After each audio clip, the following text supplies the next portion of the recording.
Hello everyone. सो आज की video में पढ़ते हैं महाजनपद पीरियड के बारे में और जानते हैं कि महाजनपद कैसे फॉर्म हुए।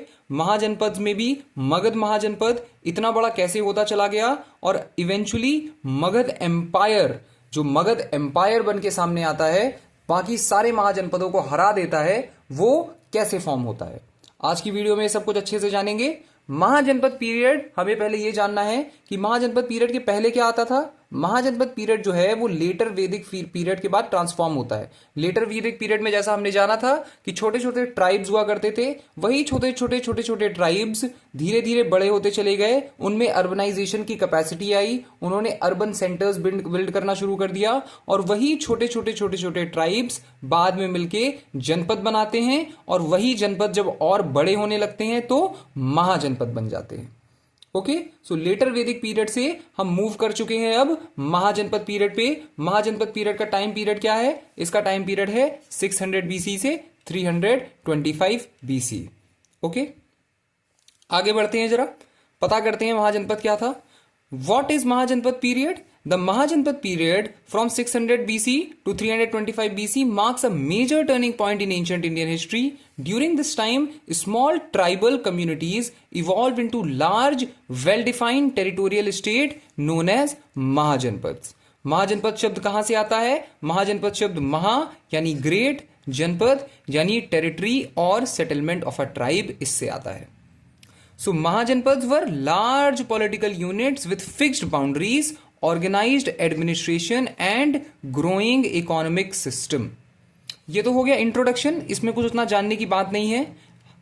हमको ये जानना जरूरी है कि the period represents the beginning of urbanisation. India में वापस से अर्बनाइजेशन होता हुआ हमें महाजनपद टाइम पीरियड पे दिखता है। जो हमने देखा था कि इंडस वैली सिविलाइजेशन में इंडिया अर्बनाइजेशन की ओर बढ़ चुका था और इंडिया ने बड़े बड़े अर्बन सेंटर्स, मोहनजोदारो, हड़प्पा, धोलावीरा, ऐसे बड़े बड़े अर्बन सेंटर्स फॉर्म कर लिए थे, लेकिन फिर वो एकदम से लॉस हो गया, उसका एकदम से वो गायब हो गया। इंडस वैली सिविलाइजेशन का टाइम पीरियड क्या है? 2500 बीसी से 1750 बीसी, जिसको हम मानते हैं मैच्योर हड़प्पन पीरियड।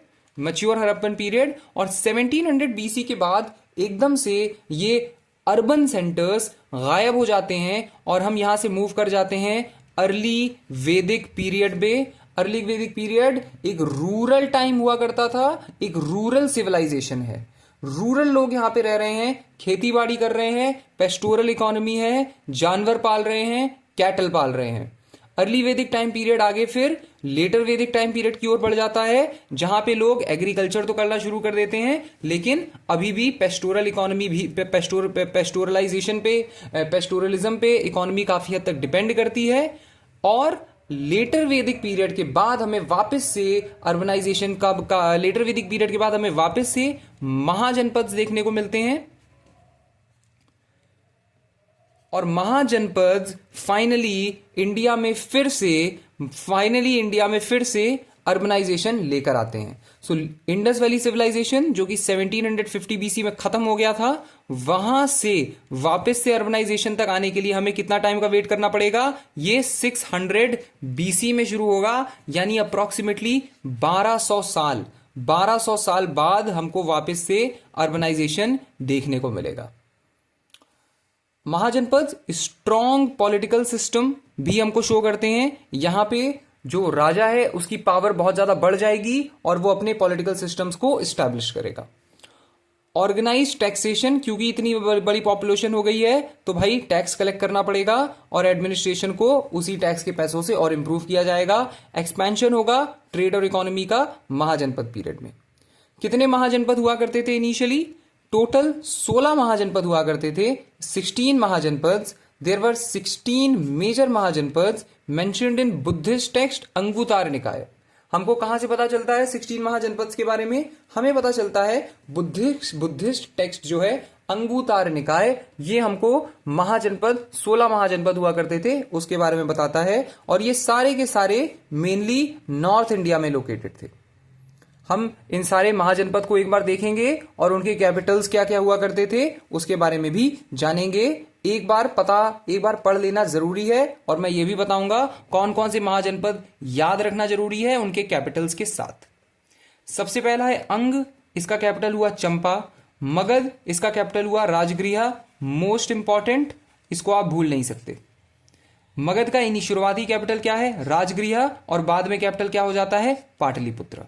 फिर आता है वज्जी, जिसको वृज्जी भी कहते हैं, इसका कैपिटल है वैशाली। फिर आता है मल्ला, उसका कैपिटल है कुशीनगर और पावा, दो कैपिटल हुआ करते थे मल्ला के। फिर आता है काशी, इसका कैपिटल वाराणसी। कोसाला, इसका कैपिटल श्रवस्ती, अयोध्या। वत्स, इसका कैपिटल क्या है? कौशाम्बी। छेदी, इसका कैपिटल क्या है? शुक्तिमाती, शुक्तिमाती। फिर आता है कुरु, कुरु का कैपिटल है इंद्रप्रस्थ। फिर आता है पंचाल, इसका कैपिटल आहिछत्र या फिर कंपिल्या। फिर आता है शुरसेना, इसका कैपिटल है मथुरा। फिर आता है मत्स्य, इसका कैपिटल है विराटनगर। फिर आता है अवंती, जिसके भी दो कैपिटल्स उज्जैन और माहिष्मती। फिर आता है अश्मक, इसका कैपिटल है पोताना। और फिर आ जाएगा गंधार, इसका कैपिटल है तक्षशिला। और फिर आएगा खम्बोज, इसका कैपिटल है राजपुरा। तो इसमें से हमारे लिए सबसे ज्यादा इंपॉर्टेंट जानने लायक कौन कौन से हैं? सबसे पहला तो मैंने बताया जैसे मगध, इसको भूल नहीं सकते। Magadh is the most important, Magadh is the most important and the most important, most powerful Mahajanapada. ये बाकी सारे महाजनपदों को खा जाएगा और अकेला एंड में बचेगा last mahajanapada standing. Last man standing होता है, वैसे ही लास्ट महाजनपद स्टैंडिंग है मगध। मगध इंपॉर्टेंट है, विज्जी भी इंपॉर्टेंट है, वैशाली है इसका कैपिटल। अंग भी इंपॉर्टेंट है, क्योंकि जो सबसे पहला महाजनपद जिसको मगध खाने वाला है वो अंग है। बिंबिसार इसको आके खा जाएंगे। उसके बाद जो इंपॉर्टेंट है, काशी तो हमको ऐसे ही पता है, काशी वाराणसी हमको ऐसे ही पता है। कोशाला का अयोध्या है, ये भी हमें आजकल के, क्योंकि आजकल अयोध्या की काफी चर्चा हो रही है, तो आपको कोशाला से अयोध्या को आपको रिलेट करना आना चाहिए। उसके बाद हमको अवंती पता होना चाहिए। अवंती काफी इंपॉर्टेंट है। अवंती दूसरा एक बड़ा महाजनपद हुआ करता था, और अवंती और मगध की काफी लड़ाई होगी, उसके बारे में भी हम पढ़ेंगे। आगे बढ़ते हैं अब। कैसे कैसे पॉलिटिकल सिस्टम हुआ करते थे, हम इसके बारे में भी जानने की कोशिश करते हैं। हमें यह तो पता है कि मोनार्कियल स्टेट एग्जिस्ट करते थे। मोनार्कियल स्टेट कौन से होते थे? जिनको एक राजा रूल किया करता था और सारी की सारी पावर हेरिडिटरी हुआ करती थी। यानी पावर जो है जो टॉप पे इंसान बैठा हुआ है, सारी की सारी पावर उसके हाथ में है, वो मेन राजा है। और इसके मरने के बाद इसकी पावर जो है बेटे के पास चली जाएगी, इसका बेटा उतना ही पावरफुल हो जाएगा। और इसने सारी की सारी पावर इसने अपने हाथों में कंसोलिडेट करके रखी हुई है। इसके अंडर बहुत सारे मिनिस्टर्स आएंगे, वो मिनिस्टर्स भी अपने साथ बहुत सारे अपने असिस्टेंट्स रखेंगे, लेकिन इवेंचुअल सारी की सारी पावर इसी के हाथ में आएगी। राजा टू राजा चेंज होता रहेगा। मोनार्कियल सिस्टम में हमें सेंट्रल अथॉरिटी देखने को मिलती है, और हम एग्जाम्पल्स मोनार्कियल सिस्टम के कौन से हैं? मगध, कोसाल, अवंती, वत्स। मगध, कोसाल, अवंती, वत्स, ये कौन से महाजनपद हैं? ये वो महाजनपद हैं जो मोनार्कियल स्टेट से चल रहे हैं। मैं एक बार आपको सारे के सारे महाजनपद दिखा देता हूं। सारे के सारे महाजनपद एक बार देख लो। ये देखो, ये है हमारा मगध, ये है हमारा मगध, ये है अवंती, जो कि दो सबसे ज्यादा इंपॉर्टेंट हमारे महाजनपद हैं, मगध, अवंती। तीसरा सबसे इंपॉर्टेंट कौन है? ये देख रहे हो, अंग। अब समझ रहे हो मैंने क्यों कहा अंग इंपॉर्टेंट है? क्योंकि मगध जिसको पहले खाएगा वो है अंग, उसके बाद जिसको खाएगा वो है वृज्जी। जो छोटे छोटे उसके महाजनपद है आसपास हैं, जो उन सबको ये खाता चला जाएगा। अंग को खाएगा, वृज्जी को खाएगा, मल्ल को खाएगा, काशी को खाएगा। धीरे धीरे ये बड़ा होता चला जाएगा। कोसाला को खाएगा, वत्स्य को खाएगा। और इसकी जो फाइनल बड़ी लड़ाई होगी, बहुत बड़ी लड़ाई होगी शिशुनाग के टाइम पे, वो होनी है अवंती के साथ। और ये एंड में अवंती को खाके ये पूरा मगधन एम्पायर बन जाएगा। पूरा का पूरा मगधन एम्पायर ये बनता हुआ दिखाई देगा। तो हमको लोकेशन पता होनी चाहिए। मगध की हमें पता होनी चाहिए, अवंती की हमें पता होनी चाहिए, अंग की, वृज्जी की, काशी की, कोसाला की, ये वो लोकेशंस है जो हमें पता होनी चाहिए, इंपॉर्टेंट है। और हम देख सकते हैं कि सारे के सारे जो महाजनपद हैं वो नॉर्थ में हैं। गंधार एक महाजनपद है छोटा सा, जो कि हमको दिखाई देता है अफगानिस्तान के अफगानिस्तान वाले एरिया में हमको ये दिखाई देता है। और साउथ या फिर डेक्कन में हमको सिर्फ और सिर्फ अस्मक दिखाई देता है। इसलिए अस्मक की अपनी इंपॉर्टेंस इसलिए भी है क्योंकि साउथ या फिर डेक्कन वाले एरिया में हमको अस्मक दिखाई देता है। तो जो सबसे अलग अलग से महाजनपद हैं, अलग अलग हैं एकदम, एक तो गंधार है और एक अस्मक। ठीक है, आगे बढ़ते हैं हम अपनी वीडियो में। रिपब्लिकन स्टेट कौन कौन से हुआ करते थे? रिपब्लिकन स्टेट को हम गणसंघ भी कहते हैं। गणसंघ यानी वहां के लोग, अकेला राजा वहां रूल नहीं कर रहा है, कुछ लोग मिलकर राजा इलेक्ट कर रहे हैं और फिर वो राजा रूल कर रहा है। तो रूल्ड बाय अ ग्रुप और असेंबली, मतलब एक इंसान के पास पावर ना होके ऊपर कुछ लोग बैठे हुए हैं, कुछ पावरफुल लोग बैठे हुए हैं, ये लोग रूल कर रहे हैं। अब ये मत समझना कि ये डेमोक्रेसी है। क्यों? क्योंकि एक्चुअली में ये लोग कौन होते थे? एलिट्स होते थे, मर्चेंट्स होते थे, अमीर बिजनेसमैन होते थे। उस टाइम के बड़े बड़े बैंकर्स हुआ करते थे जो कि अपनी सारी की सारी पावर अपने हाथों में रूल लेके बैठे हैं। डेमोक्रेसी बहुत बाद का फिनोमेना है। हमने अर्ली वैदिक फेज में थोड़ी बहुत डेमोक्रेसी देखी है, वो आज की डेमोक्रेसी की जैसी नहीं है। थोड़े बहुत इलेक्शन छोटे मोटे होते हुए देखे हैं, लेकिन यहां पे गणसंघ का मतलब ये नहीं है कि लोग रूल कर रहे हैं, जो पावरफुल एलिट्स हैं वो रूल कर रहे हैं। इसके एग्जांपल वज्जी, मल्ल, शाक्य। मगध के महाजनपद के हम की फीचर्स थोड़े देख लेते हैं। महाजनपद के की फीचर्स क्या हैं? राइज ऑफ सिटीज, वापस से अर्बनाइजेशन। वेरी वेरी इंपॉर्टेंट बात है ये कि इंडिया में दूसरी बार अर्बनाइजेशन कब होता हुआ दिखाई दिया? पहली बार तो हमें अर्बनाइजेशन होता हुआ दिखाई दिया था ड्यूरिंग इंडस वैली सिविलाइजेशन, जो कि फुल फ्लेजेड अर्बन सिटीज वहां पे हमें दिखाई दे रही होती थी। यहां पे दूसरी बार अर्बनाइजेशन इंडिया में महाजनपद टाइम पे हमें दिखाई देता है। Cities like Rajgriha, Vaishali, Ujjain, Taxila develop होंगी इस टाइम पे। ये वही सिटीज हैं जो कि ट्रेड, पॉलिटिक्स और एडमिनिस्ट्रेशन का सेंटर बनेंगी। डेवलप हो रही है इकोनॉमी। अब economy, agriculture became the main occupation. Pastoral economy हुआ करती थी वैदिक टाइम पीरियड पे। पेस्टोरल इकोनॉमी से अब हम एग्रीकल्चर इकोनॉमी की ओर पूरी तरीके से बढ़ चुके हैं। खेती बाड़ी लोगों का मेन ऑक्यूपेशन है। और टूल्स जो है वो बहुत इंप्रूव हो गए हैं। टूल्स क्यों इंप्रूव हो गए हैं? क्योंकि 1000 बीसी में हमने आयरन को ढूंढ लिया है। आयरन की डिस्कवरी कब होती है? डिस्कवरी आयरन की कब होती है? 1000 बीसी में। अब हम टूल्स आयरन के बना रहे हैं, इसलिए अब हम एग्रीकल्चर यानी खेतीबाड़ी बहुत अच्छे से कर पा रहे हैं। सरप्लस प्रोडक्शन भी बढ़ गई है। हम ज्यादा प्रोड्यूस कर रहे हैं, कंज्यूम करने से ज्यादा प्रोड्यूस कर रहे हैं। इसकी वजह से हमारी इकोनॉमी भी बढ़ रही है। हम अपनी बड़ी बड़ी मिलिट्री को भी इसीलिए हम तैनात कर पाते हैं। क्यों? क्योंकि अब हम काफी ज्यादा खाना प्रोड्यूस कर रहे हैं, उससे हम एक स्टैंडिंग आर्मी भी खड़ी कर सकते हैं। ट्रेड और कॉमर्स पे इसका क्या असर देखने को मिलता है? Trade expanded within and outside regions. हमने देखा था कि इंडस वैली सिविलाइजेशन बाहर ट्रेड किया करता था, लेकिन अर्ली वैदिक और लेटर वैदिक सिविलाइजेशन आपस में तो ट्रेड किया करते थे, लेकिन बाहर ट्रेड नहीं किया करते थे। फाइनली हमको वापस से बाहर ट्रेड होता हुआ दिखाई दे रहा है महाजनपद के टाइम पे। पंच मार्क्ड कॉइन्स इन्होंने यूज करने शुरू करे। पंच मार्क्ड कॉइन्स क्या होते हैं? मैं तुम्हें दिखाता हूं। ये होते हैं पंच मार्क्ड कॉइन्स। ये होते हैं पंच मार्क्ड कॉइन्स। तो पंच मार्क्ड कॉइन बनते कैसे हैं?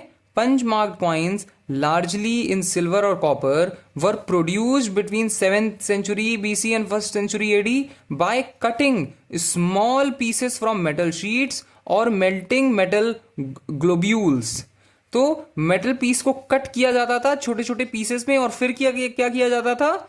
These blanks were brought to a specific weight। एक पर्टिकुलर वेट में मेटल के पीसेस को कट किया जाता था और फिर उनपे स्टैंप किया जाता था, यानी एकदम से हैमर किया जाता था उनके ऊपर। जो भी सिंबल्स हमको चाहिए होते थे, जो भी इम्प्रिंट्स हमको चाहिए होती थी, हम उनके ऊपर स्टैंप करते थे या हैमर करते थे पंच मार्क्ड कॉइन्स बनाने के लिए। ठीक है, यह है एग्जाम्पल पंच मार्क्ड कॉइन्स का। देख लो, इस तरीके के कॉइन यूज होंगे महाजनपद पीरियड में। Taxation, merchants and traders became very important. देख ही सकते हैं हम, बहुत सारे महाजनपद ऐसे हैं जो कि मर्चेंट्स और ट्रेडर्स ही कंट्रोल कर रहे हैं रिपब्लिकन के अम्ब्रेला में। टैक्सेशन सिस्टम जो है बढ़ जाएगा। किंग्स बहुत सारे टैक्स कलेक्ट करेगा और ये रेवेन्यू उसको बड़ी बड़ी आर्मी को मेंटेन करने के लिए काम आएगा। मिलिट्री एक्सपेंशन हो रहा है, military expansion, states fought wars to expand territories, standing army became very common. Military expansion obvious ही बात होगा, जब आर्मी इतनी बढ़ाई जा रही है तो उसका इस्तेमाल भी होगा। अब सबसे बड़ी बात आ जाती है, मोस्ट इंपॉर्टेंट टॉपिक है इसका, मगध का राइज। मगध क्यों इतना ज्यादा पावरफुल बन गया। So from 6th century BCE onwards political history of India is mainly the story of a rise of a struggle for supremacy among 4 states। 4 सबसे ज्यादा इंपॉर्टेंट महाजनपद हुए, मगध हुआ, कोसाला हुआ, वत्स हुआ, अवंती हुआ। देख लेते हैं इनको एक बार कहां पर हैं। मगध, कोसाला, अवंती, मगध, कोसाला, अवंती और वत्स। ये 4 बहुत ज्यादा इंपॉर्टेंट हुआ करते थे। इनमें 2 सबसे ज्यादा इंपॉर्टेंट क्या है, मगध इंपॉर्टेंट है और अवंती इंपॉर्टेंट है। फाइनल बैटल इन्हीं दोनों के बीच होना है। देख भी पा रहे हो, ये दोनों सबसे बड़े नजर आ रहे हैं, खासतौर से अवंती तो बहुत बड़ा नजर आ रहा है, लेकिन एंड में इसको खत्म कर दिया जाएगा। कैसे होगा, आगे बढ़ते हैं। Among these, Magad emerged as the most powerful state and eventually laid foundation of the first empire in India। Magadh ने ही भारत का पहला एम्पायर खड़ा किया। सो भारत का पहला एम्पायर कहां से खड़ा हुआ, मगध से खड़ा हुआ। उसको हम मगधन एम्पायर भी कहते हैं, मगध साम्राज्य भी कहते हैं। बिहार में था ये। इंपॉर्टेंट रूलर्स कौन रहे मगध के, सबसे पहला रिकॉर्डेड इंपॉर्टेंट रूलर कौन है मगध का, बिंबिसार। कौन सी डायनेस्टी से आ रहा है ये, हरियाणा डायनेस्टी से आ रहा है। सबसे पहला रिकॉर्डेड पावरफुल रूलर मगध का कौन है, बिंबिसार, हरियाणा डायनेस्टी से आ रहा है। One of the earliest powerful rulers. इनके पहले भी रूलर हुए लेकिन वो रिकॉर्डेड नहीं है, उनके बारे में हमें इंफॉर्मेशन नहीं है। इन्होंने अपनी शक्ति कैसे बढ़ाई, मैरिज अलायंसेस किए आसपास के महाजनपदों से, उनकी रानियों के साथ या फिर उनके राजाओं की बेटियों के साथ इन्होंने शादियां करी ताकि इनका इन्फ्लुएंस बढ़ सके।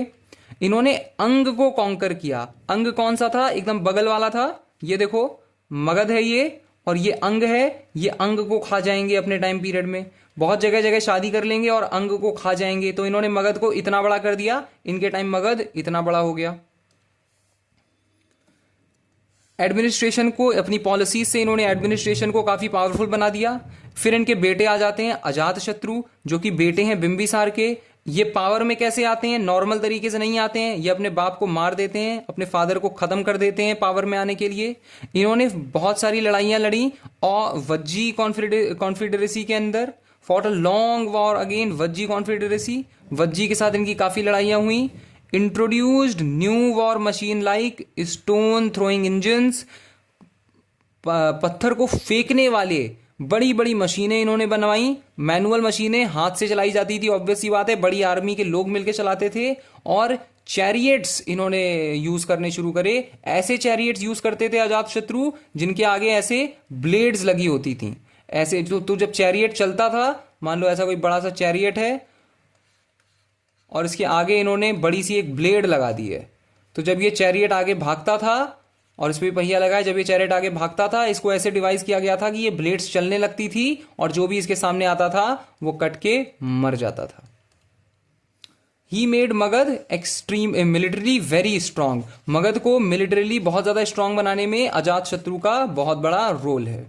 उसके बाद आ जाते हैं उदायीन। उदायीन का सबसे इंपॉर्टेंट बात क्या है, उदायीन की एक ही बात हमको याद रखनी है, क्या कि इन्होंने राजगृह को कैपिटल, पहले कैपिटल जो मगध का राजगृह हुआ करता था, उदायीन ने शिफ्ट कर दिया पाटलिपुत्र में। उदायीन ने कैपिटल बना दिया पाटलिपुत्र को। पाटलिपुत्र को कैपिटल क्यों बनाया, because Pataliputra was strategically located at the Confluence of reverse.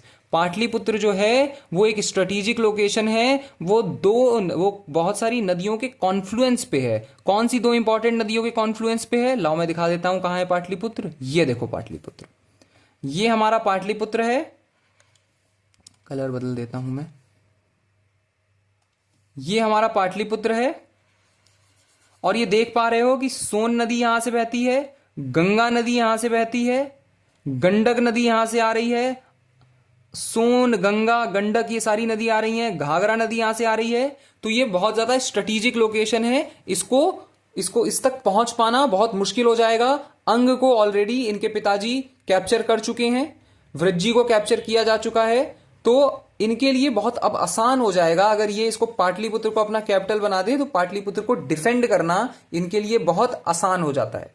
इसीलिए पाटलिपुत्र को कैपिटल बना लेते हैं उदयीन। और आगे बढ़ते हैं हम, फिर आ जाते हैं शिशुनाग और कालाशोक। शिशुनाग का एक इंपॉर्टेंट अचीवमेंट हमको याद रखना है, सिर्फ एक इंपॉर्टेंट अचीवमेंट, वो क्या है, इन्होंने अवंती को हरा दिया।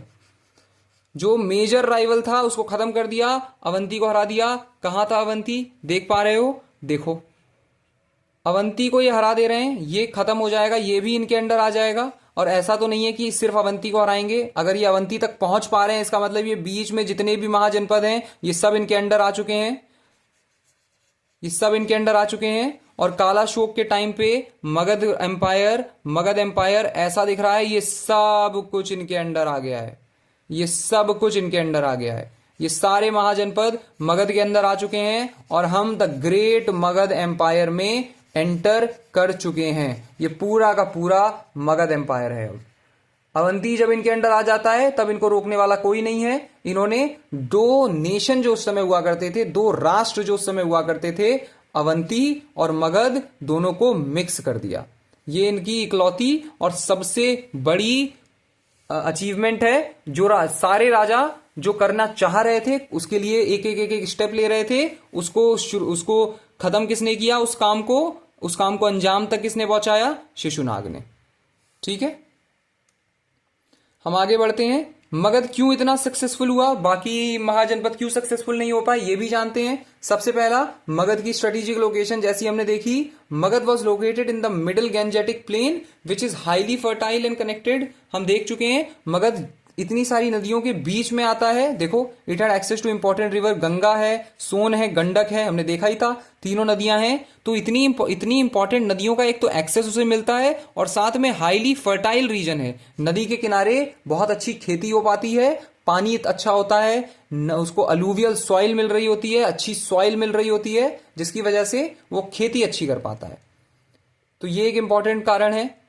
इसकी वजह से क्या हुआ, ट्रांसपोर्ट आसान हो गया। उस समय रोड या फिर ट्रक्स तो हुआ नहीं करते थे, तो जो बड़ा ट्रांसपोर्ट है, बड़ी बड़ी लकड़ियां ले जानी है या फिर आयरन डिपॉजिट्स ले जाने हैं, आयरन लोहे का सामान यहां से वहां ले जाना है ताकि उससे औजार बनाया जा सके, ये सारा का सारा काम नदियों के थ्रू आसानी से हो जाता था। वरना कैसे ले जाओगे, बड़े बड़े चैरियट्स मतलब कैसे ले जाओगे, लोग कैसे कैरी करेंगे। मेन जो बड़ा ट्रांसपोर्ट का काम है उस टाइम पे वो तो नदियों से ही डिपेंडेंट था, पानी के रास्ते पे ही डिपेंडेंट था। तो इतनी सारी नदी थी इनके पास, तो ये आराम से एक जगह से दूसरी जगह जा पाते थे। इन्होंने कंट्रोल ट्रेड रूट्स पे अपना कर लिया था, सारा का सारा कंट्रोल इनका ट्रेड रूट्स पे हुआ करता था इसी वजह से, और इकोनॉमिक इनकी वजह से, क्योंकि ट्रेड रूट पे इनका कंट्रोल है, एग्रीकल्चर इतना अच्छा है, तो इनकी इकोनॉमी भी बहुत अच्छे से आगे बढ़ रही है। दूसरा बहुत जरूरी point, availability of iron resources. Iron resources बहुत ज्यादा थी मगध के पास। मगध बहुत जियोग्राफिकली बहुत ज्यादा रिच था।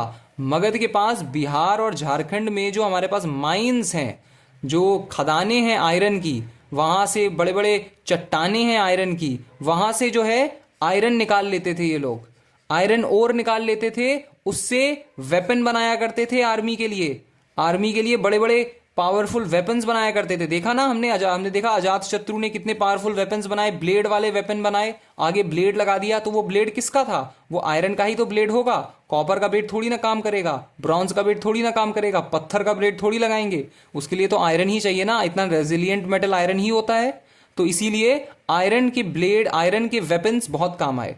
और उससे सिर्फ और सिर्फ लड़ने झगड़ने के लिए टूल्स नहीं बनाएंगे, एग्रीकल्चर के लिए भी टूल्स बनाएंगे, एग्रीकल्चर भी बहुत अच्छे से करेंगे। और एग्रीकल्चर करेंगे तो वो फॉरेस्ट एरिया को क्लियर कर डालेंगे, वहीं पे एग्रीकल्चर करेंगे। जहां पे पहले बड़े बड़े फॉरेस्ट हुआ करते थे, अब उस एरिया में एग्रीकल्चर होने लगा, और उसी इतना एक्सेस में एग्रीकल्चर होगा कि उनके पास इनकी आर्मी को खिलाने के लिए बहुत सारा एग्रीकल्चरल प्रोड्यूस होगा, और ये बड़ी आर्मी को रख पाएंगे। तो ये एक बड़ा इंपॉर्टेंट रीजन है जिसकी वजह से मगध के पास इतनी बड़ी आर्मी थी। दूसरा इंपॉर्टेंट कारण है फर्टाइल अलूवियल सॉइल। मैं बता चुका हूं क्यों फर्टाइल अलूवियल सॉइल थी, अभी मैंने बताया, नदी के किनारे हैं ये। चौथा, strong military organisation. Magadh had a powerful army and was first to use elephant on a large scale. Elephants on a large scale Magadh use कर रहे हैं। इसका impact, advantage in warfare, ability to defeat rival states, strategic capital Pataliputra.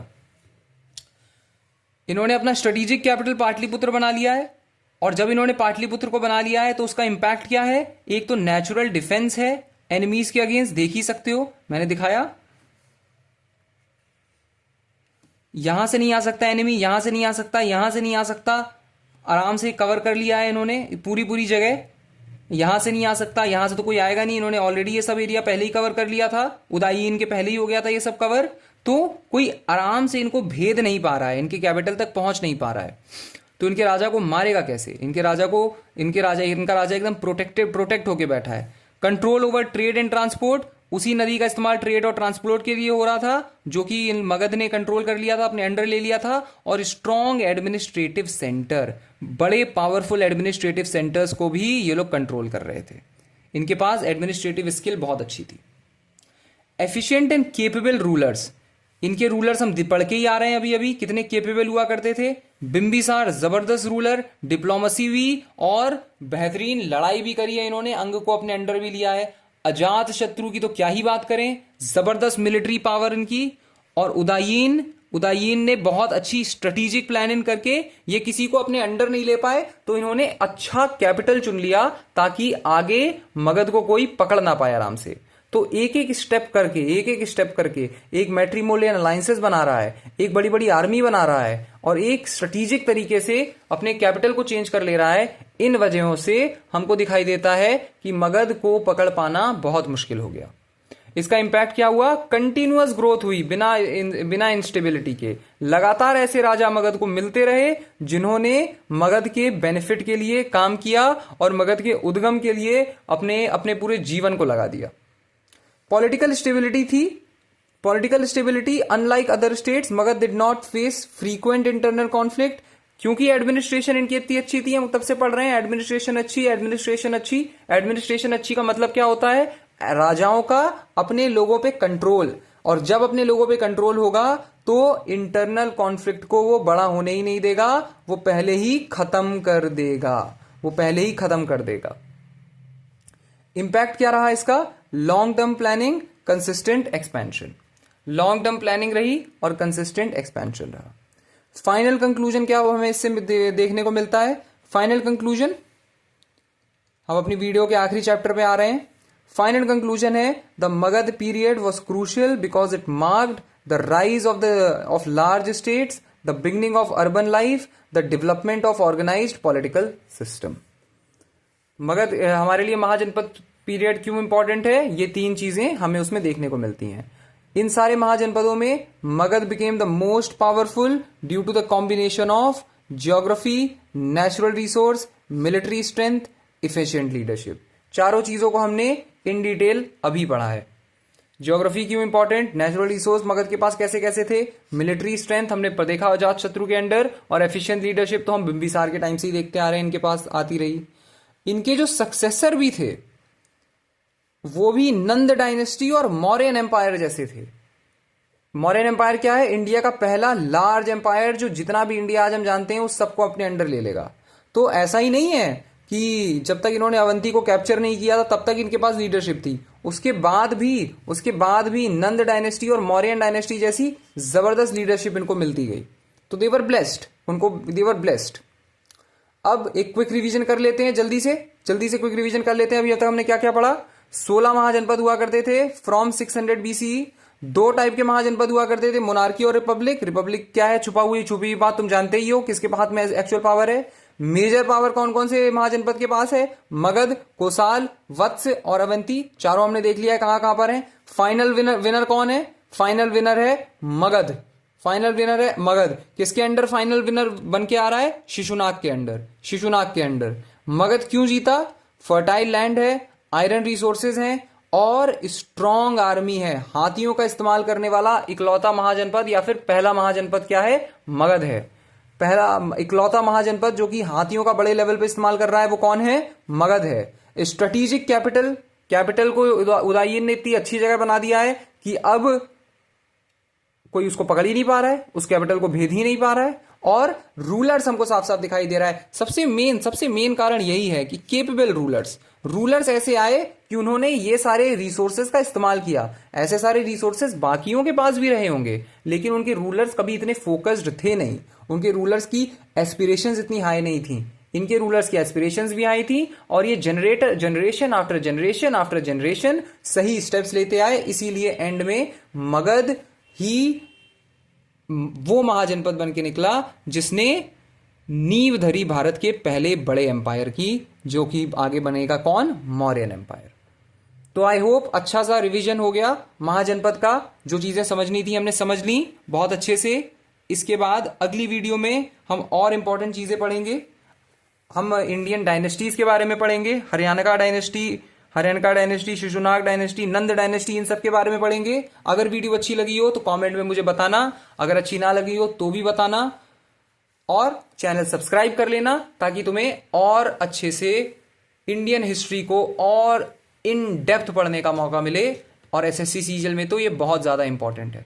Okay, तो मिलते हैं अगली video में। अगर अच्छा लगा हो तो मुझे बता देना।